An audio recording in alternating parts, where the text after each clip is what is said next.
বিপ্লবী আন্দোলন এটা একটা দীর্ঘ লড়াই, এবং এটা আপনারা জানেন যে সমাজ বিকাশের ধারায় একজন মানুষ তো বড় জন্ম ছিল, তারপরে মানুষের সমাজ হয়েছে। মানুষ ছাড়া অন্য কোনো প্রাণী কোনো সমাজ নেই। যৌথবদ্ধতা আছে, সমাজ শুধু মানুষেরই আছে। সেই ৩০ লক্ষ বছর আগেই হোক আর ৩০-৪০ হাজার বছর আগেই হোক, সেখান থেকে মানব সমাজের যাত্রা শুরু, এবং তার বিভিন্ন পর্যায়ে অতিক্রম করে আদিম গোষ্ঠী সমাজ, দাস সমাজ, সামন্ত সমাজ, পুঁজিবাদী পুঁজি সাম্রাজ্যবাদী ব্যবস্থায় সে হাজির হয়েছে। এখন এখানে সাফল্য ব্যর্থতার যে কথা, কার্ল মার্কস ছবি দেখতেছেন, মার্কস এঙ্গেলস এবং তার সঙ্গে লেনিন, স্টালিন, মাও সেতুংয়ের ৫ জনের ছবি দেওয়া আছে। আরো অনেক বিপ্লবী আন্দোলন নেতারা তাদের ছবিও দেওয়া যেত, কিন্তু মূলত এরাই মানব জাতির পুঁজিবাদ থেকে পরবর্তীকালের অগ্রগতি এবং বিকাশ, সমাজ বিকাশ, তার পরিণতির যে লক্ষ্য সেটাকে একভাবে হাজির করেছে। এরা বিশেষ করে মার্কস এঙ্গেলস, ওনারাই প্রথম এই ধারণাটা নিয়ে আসছেন। সমাজ বিকাশের ইতিহাস ব্যাখ্যা করেছেন, নিয়ম ব্যাখ্যা করেছেন, এবং ঐতিহাসিক পরিণতির কথা তুলে ধরেছেন। কিন্তু ওনারা কিন্তু সমাজতন্ত্র দেখে যান নাই, সাম্যবাদ তো দূরের কথা, কিন্তু বাস্তবে সাম্যবাদ পর্যন্ত দেখে গেছেন, কিন্তু নিজের জীবনের অভিজ্ঞতা তারা সমাজতন্ত্র দেখেন নাই। তাহলে আমাদের জীবন ব্যর্থ মরে গেছে অনেক আগে, কিন্তু সেই চিন্তাকে ধারণ করে চলছে সারা পৃথিবী ব্যাপী লড়াই চলছে, সফল হচ্ছে, ব্যর্থ হচ্ছে, আবার দাঁড়াচ্ছে, আবার লড়াই হচ্ছে। এই অব্যাহত লড়াই চলতে থাকবে যতদিন দুনিয়াতে সাম্যবাদী ব্যবস্থা প্রতিষ্ঠা না হয়। এটা হচ্ছে তাদের জীবনের সফলতা। পন্ডে লেনিনের ছবি দেখছেন, রাশিয়ার একটা বিপ্লব উনি তার নেতৃত্বে সম্পাদিত হয়েছে।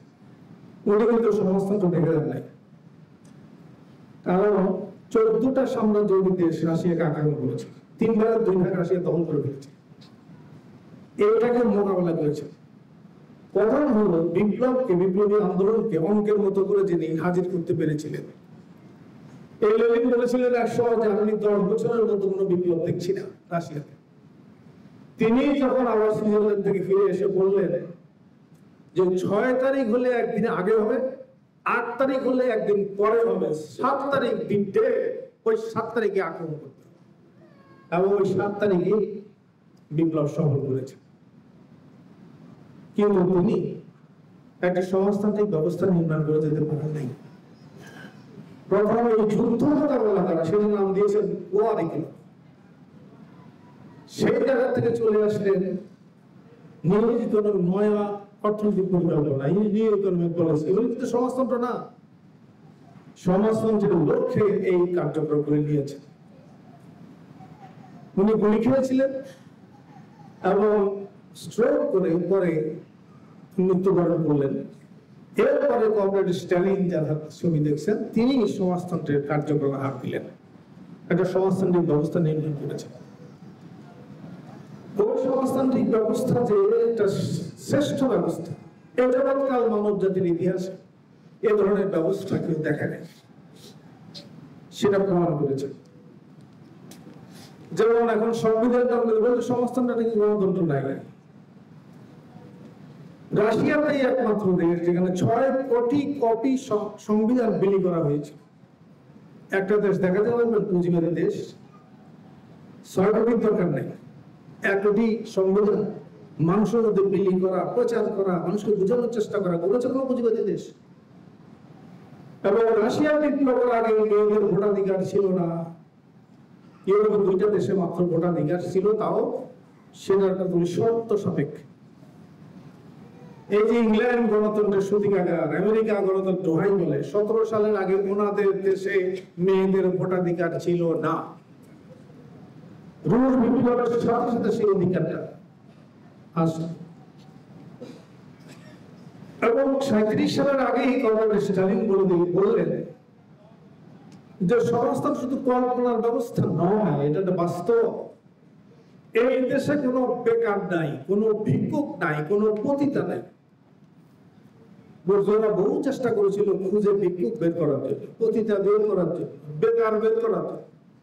সারা পৃথিবীতে রিসেশন চলছে, সেই জায়গায় সোভিয়েত ইউনিয়নের বেকার নাই, এবং মেয়েরা অর্থটা দেহ বিক্রি করে না, ভিক্ষুক নাই, সমান করেছে। শুধু তারা জ্ঞান, বিজ্ঞান, ইতিহাস, দর্শন, সাহিত্য, সমস্ত ক্ষেত্রে, খেলাধুলা, সব জায়গায় বুর্জোয়ারা সিলেক্টিভ, আর সমাজতন্ত্র ছিল ফর কমনার্স, ফর এভরিবডি। এবং চাঁদের প্রথম একটা নারীকে পাঠিয়েছিল স্পুটনিকে, রাশিয়া।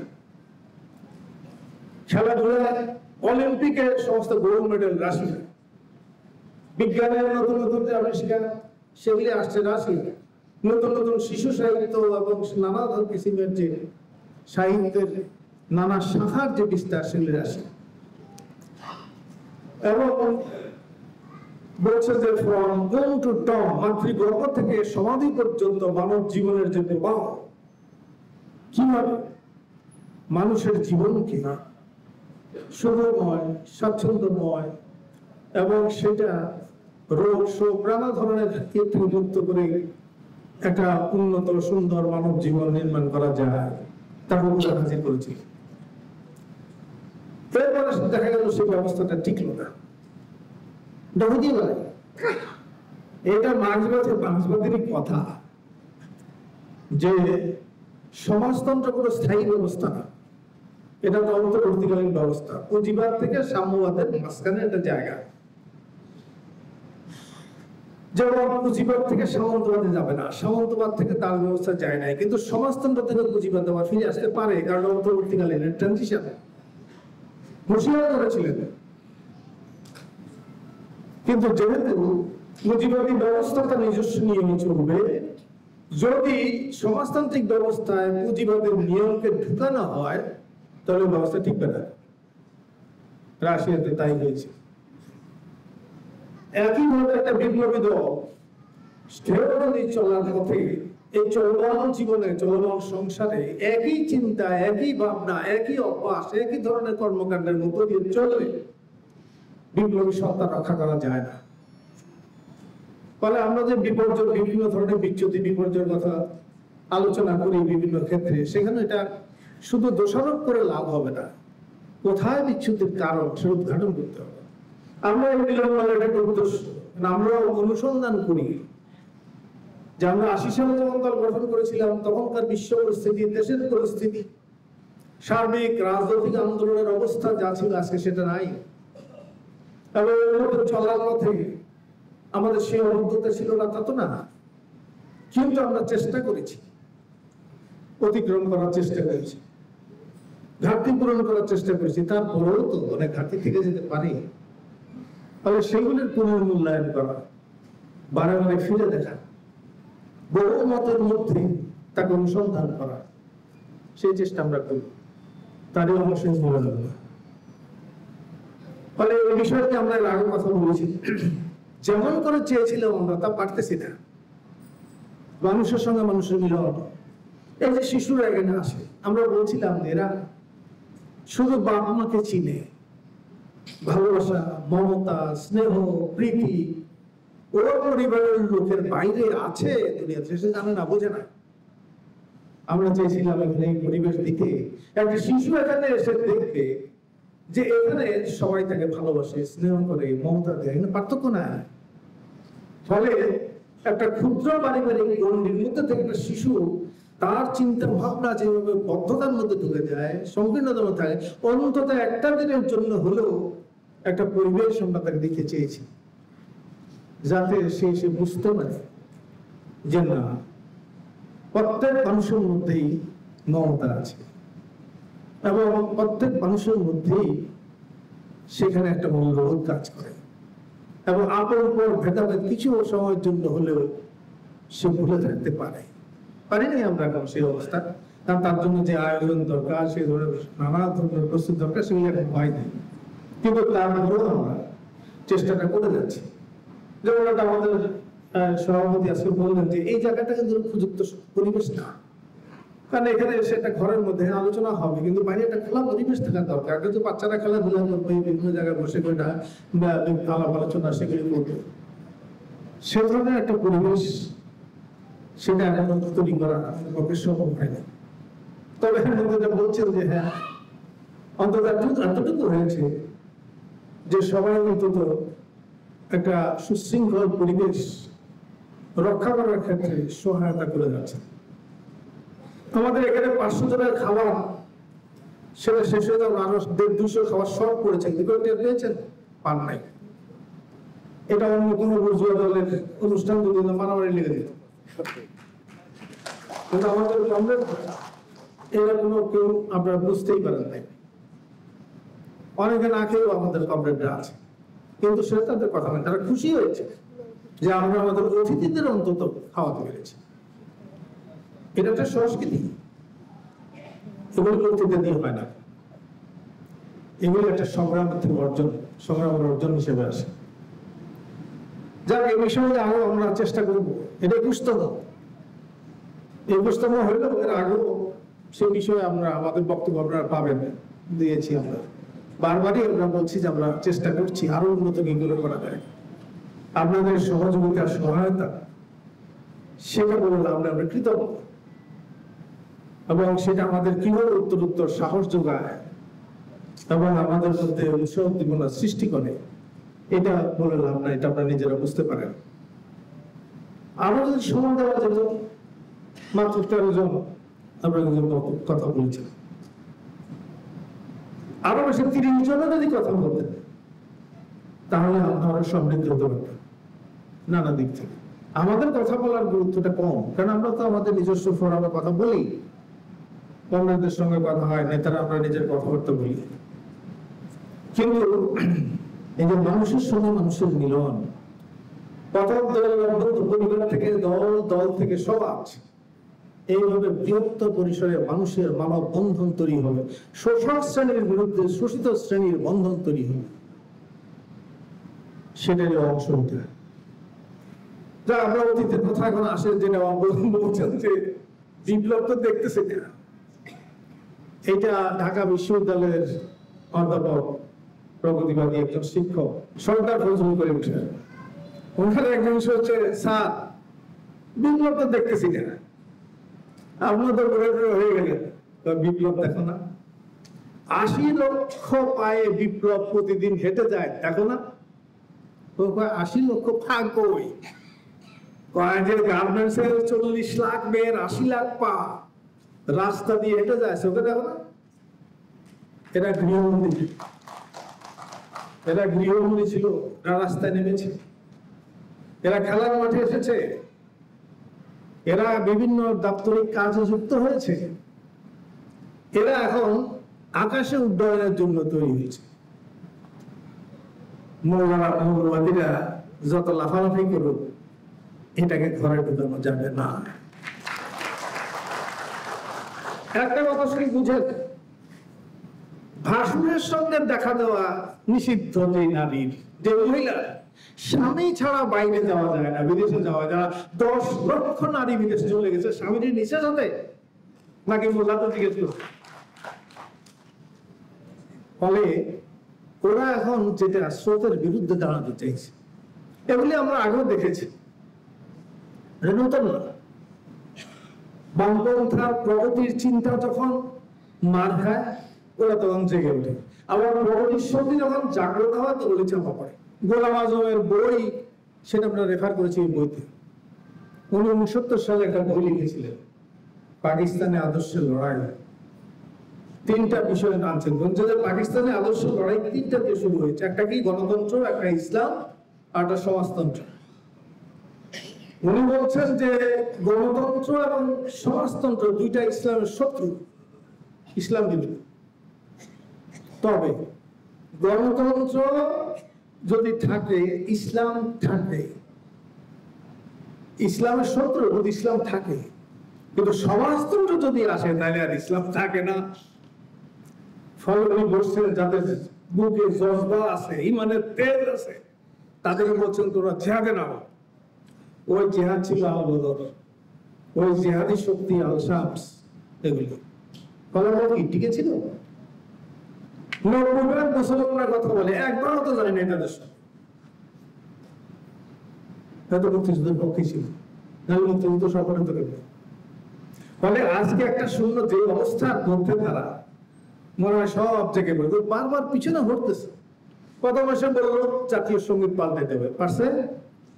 পারে নাই। সংবিধান কবর দাও, মুক্তিযুদ্ধ সব এটা কিছু হয় নাই, আমরা নতুন স্বাধীন হয়েছি, টিকতেছে না, আরো পিছাবে, বাধ্য হবে। এখন কি কালকে 3 মাসে 6 মাসে পিছাবে কিনা সেটা বলবো না। আপনারা খেয়াল রাখবেন যে স্বাধীনতার পরে এখন আওয়ামী লীগের কথা বলে যে সমাজতন্ত্র, গণতন্ত্র, ধর্মনিরপেক্ষ, জাতীয় সব নাকি আওয়ামী লীগের মন্ত্র, এগুলি একটা আওয়ামী লীগের কথা না, এগুলি আমাদের সংগ্রামের মধ্যে থেকে অর্জন। বিভিন্ন গণতন্ত্র ইউরোপে এই ধারণা আসছে, কিন্তু তার সুনির্দিষ্ট ধারণা আমাদের ভাষা আন্দোলন থেকে শুরু করে ৭১ সংগ্রামের মধ্য দিয়ে সেটা প্রস্তুত হয়েছে। 1974 সালে জাসদের যে রাজনীতিটা ছিল, কর্মসূচি, সেটা যদি ভ্রান্তি না থাকতো তাহলে প্রথম রাজনৈতিক একটা শক্তি, উত্থানের যে শক্তি, যে বিপর্যয়, এটা অনেক ক্ষতি করে দিয়েছে। তারপর 1975 সালে 7ই নভেম্বর সেটা একটা বিপ্লব প্রচেষ্টা কর্নেল তাহের যে নেতৃত্ব দিয়েছিল, সেটা ব্যর্থ হয়ে গেল। যদি 74 সালের এই বিপর্যয়ের পরে মাওলানা ভাসানীকে সামনে রেখে সমস্ত বামপন্থী দল ঐক্যবদ্ধটা যুক্তফ্রন্ট হলো, তাহলে শেখ মুজিব সামরিক অভ্যুত্থানে মারা যেত না, গণ অভ্যুত্থানে আওয়ামী সরকার উৎখাত হয়ে যেত। সেটা আমরা হারিয়েছি। তারপর বাকিগুলো ব্যাখ্যা করবো না, 90 অভ্যুত্থান, সেখানে 3টা জোট, প্রথম তো আওয়ামী, বিএনপি ছিল প্রধান ধারা, বাম ধারা একটা 5 দল, সেটাকে আমার সামনে আনতে পারলাম না কেন? আমরা বলছিলাম 3 জোটের শ্রমিকদের সংগঠন, ঐক্য পরিষদ, কৃষক সংগ্রাম পরিষদ, আইনজীবীদের সংগঠন, তারপরে আপনার যে সম্মিলিত সাংস্কৃতিক জোট, নারীদের জোট, অনেকটা রাশিয়ার সোভিয়েটের মতো করে এগুলি গড়ে উঠেছিল। এটাকে রক্ষা করার দরকার ছিল বামপন্থীদের। আওয়ামী লীগ এবং জামাত ইসলামী মিলে এরশাদের অধীনে নির্বাচনে গিয়ে আন্দোলনের এই সংস্থাগুলিকে চুরমার করে দিল। তারপরে রক্ষা করা যেত কিভাবে? এবার আগামী লিবারাল এবং লেফট এবং লিবারাল আমরা স্লোগান দিয়েছিলাম, তার ভিত্তিতে এগারো দল হয়েছিল। আমরা আওয়ামী লীগ দেখেছেন, শাসন দেখেছেন, বিএনপি শাসন দেখেছেন, জাতীয় পার্টির শাসন দেখেছেন, জামাত ইসলামের কাণ্ডনীতি দেখেছেন, 111 দেখেছেন, মিলিটারি দেখেছেন, এবার এনজিও গ্রামের সরকার দেখছেন। বাকি আছে কি? বাকি কিছু নাই, বাকি আছে বাম। আমরা এবং বামের এইটাই বাকি।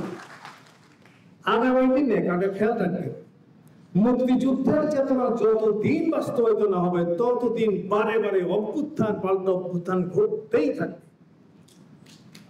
ইউরোপ আমেরিকাতে 100-150 বছর লেগে যায়, 200 বছর, 250 বছর লেগে যায়। বাংলাদেশে 20 থেকে 30 বছরের বেশি যায় না। কারণ আমরা দেখলাম তারপর কত 100 বছর তো যায় না, 4 বছর হয়ে গেল। তো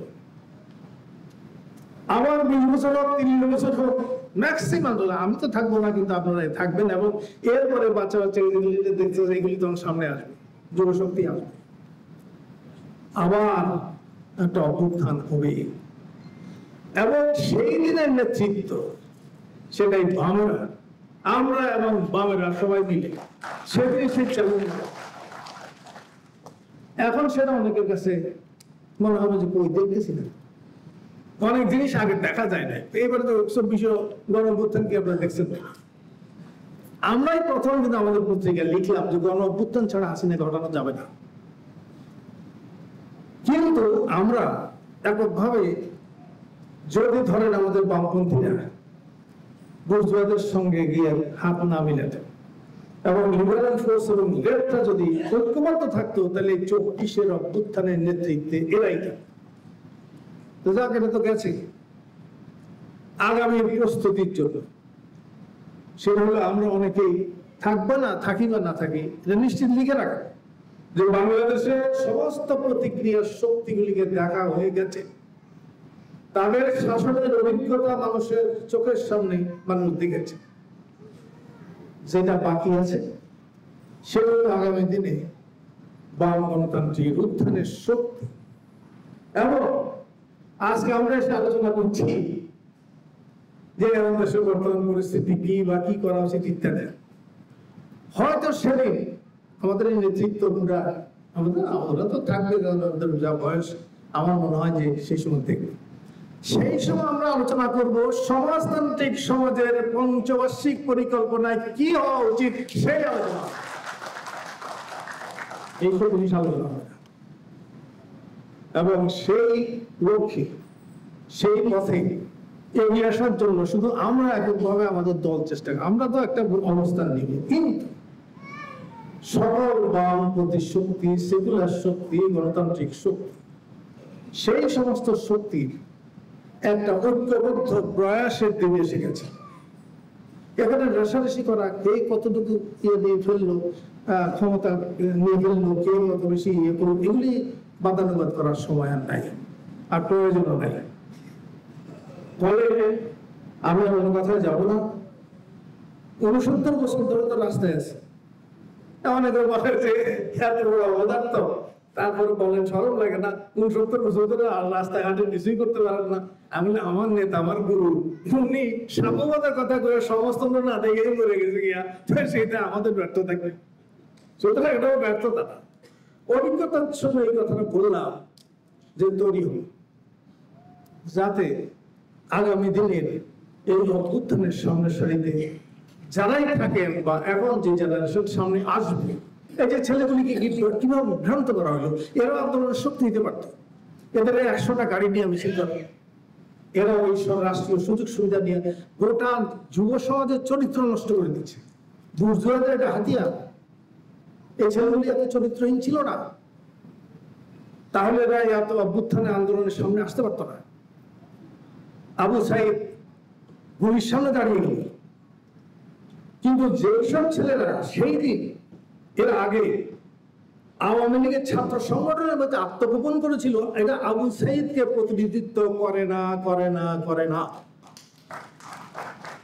সেই কারণে আজকে এদের মধ্যে আমরা এই বিচ্যুতিটা দেখি। তারপরেও হাজার হাজার লক্ষ লক্ষ ছাত্র ছাত্রী সারা দেশে দাঁড়ালো। এদেরকে দিয়ে রাজনৈতিক দল করা, এদেরকে ক্ষমতা মোহ সৃষ্টি করা, এদেরকে বলা উচিত ছিল তোমরা শিক্ষাঙ্গনে যাও, শিক্ষার্থীদেরকে জাগিয়ে তোলো, শিক্ষার কি দুরবস্থায় সচেতন করো, কৃষকের কাছে যাও, শ্রমিকের কাছে যাও, সাধারণ মানুষের কাছে যাও। সেটা না করে তাদেরকে যে রাস্তা দেখিয়ে দেওয়া হলো, এটা হলো একটা চরিত্র হ্রাসের পথ। এটা হলো লোভ, লালসা, ভোগ, মোহ সৃষ্টি করার একটা পথ। ফলে এদেরকে এই অবস্থা থেকে রক্ষা করার ওই উপরতলার দল একটা সুবিধা হয়েছে, তাদের থেকে লোক কিছু সরতেছে। পয়লা বৈশাখে তারা মঙ্গল বলবে না, আনন্দ করতে গেছে। কয়জন ছিল? 100 গাড়ি নিয়ে বহর দিলেন, মহড়া করলেন, আর আপনাদের মঞ্চে ছিলেন 19 জন, আর আপনাদের সামনে সাংবাদিক ছাড়া লোক হলো 32 জন। এই চেহারা আসছে তো ফলে তার মানে এখন সাধারণ ছাত্র সমাজ, যুব সমাজ, তাদের ভিতর চিন্তাটা আসছে। এখন আমরা যদি ঐক্যবদ্ধ অবস্থান নেই, আমরা যদি এই বিষয়গুলিকে উন্মোচন করতে পারি এবং জনগণের প্রত্যাশাকে হওয়ার যদি সামনে হাজির করতে পারি এবং কুমন্ত্রণা যেগুলি তাদের দেওয়া হয়েছে উন্মোচন করতে পারি, এটা বিশাল অংশের যুব সমাজ আবার ঘুরে দাঁড়াবে। মুক্তিযুদ্ধের যে গণ আকাঙ্ক্ষা, গণচেতনা, যেটা 54 বছরে বিদ্রোহী হয়েছে, সেইটা বাস্তব রূপ লাভ করবে। সেই সংগ্রামে সেদিনের সেই প্রত্যাশা রেখে এবং সবাই দেশবাসীর প্রতি সেই আহ্বান রেখে আমি আজকে আমাদের এই কথা এখানে শেষ করছি। জয় সমাজতন্ত্র, জয় মেহনতি জনতা।